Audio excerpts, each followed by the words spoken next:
কত সুন্দর জিনিসগুলো। আজকে আমি চলে গেছিলাম আসানসোল ইন্টারন্যাশনাল ট্রেড ফেয়ারে, যেখানে নাকি প্রচুর ইন্টারন্যাশনাল জিনিস পাওয়া যায়। তাই হাঁটি হাঁটি পা করে সবাই মিলে বেরিয়ে পড়লাম সন্ধ্যের দিক করে। দিদিদের বাড়ির পাশের বিল্ডিংটায় কাজ চলছিল, শেষ হলে না জানি কত সুন্দর লাগবে। যেতে যেতে একটা বিয়ে বাড়িও দেখতে পেয়েছিলাম, ভাবলাম যে ঢুকে পড়ি, ঢুকে খেয়ে দিয়ে চলে আসি। কিন্তু তারপরে ভাবলাম যে না, আমাদের তো যেতে হবে মেলায়, তাই গুটি গুটি পায়ে চলে এলাম মেলার দিকে। টিকিট কাউন্টার থেকে টিকিট কেটে ঢুকে পড়লাম মেলায়। আরে ঢুকে ঢুকে তো আমার চোখগুলো ছানা বড় হয়ে গেছিল। তারপরে আমার পকেটটা চিল্লিয়ে উঠলো, আরে আরে এখান থেকে যা, শিগগিরি যা বলছি।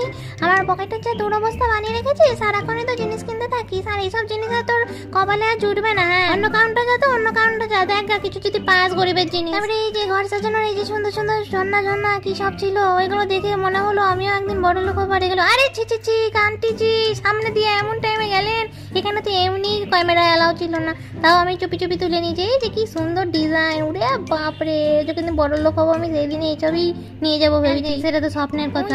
এখানে কিন্তু সবাই ড্রিম দেখতে চলে এসেছে, দেখেছো? এখানে আবার এসে ফটো মটো তুলছে চুপি চুপি। এই যে তারপরে দেখলাম এই যে ঝুলছিল লাইট গুলো, এই যে সামনে এখানে আমার জিজু চলে এসছে। এই যে তারপরে দেখতে পেলাম একটা কাকু যেন কিসের ওপর লাফিয়ে চলেছিল, তারপরে আমার হাসিতে হাসি এসেই চলেছিলাম। এই দেখো, উড়ি বাপরে, কাকুটা যে কাঁপছে।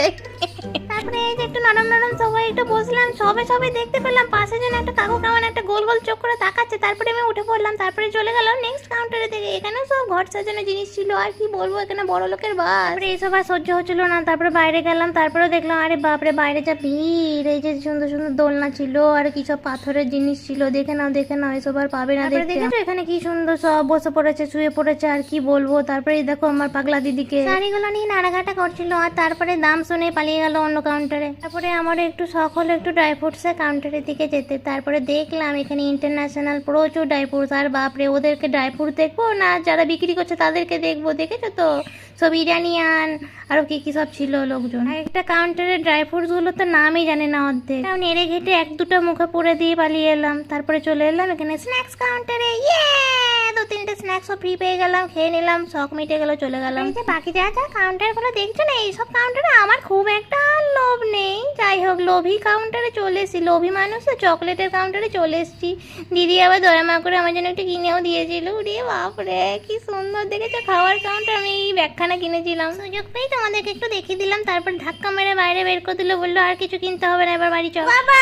তারপরে পেছনে ঘুরে দেখছি দিদি আবার জুতো দেখতে শুরু করেছে। বাপরে, আমাকে ধাক্কা মেরে বের করে দিয়ে আবার নিজেই জুতো কিনতে লেগেছে। যাওয়ার পথে একটু খাওয়া দাওয়া তো হবে। হ্যাঁ, তো খাওয়া দাওয়ার জিনিস দেখলাম, যে লেগ পিস খানা তুলে নিলাম। খাওয়া দাওয়া করার পর দুটো জিনিস নিতে ভুলে গেছিলাম, একটা হচ্ছে সোহান হালুয়া, দিদিদের ভীষণ ফেভারিট।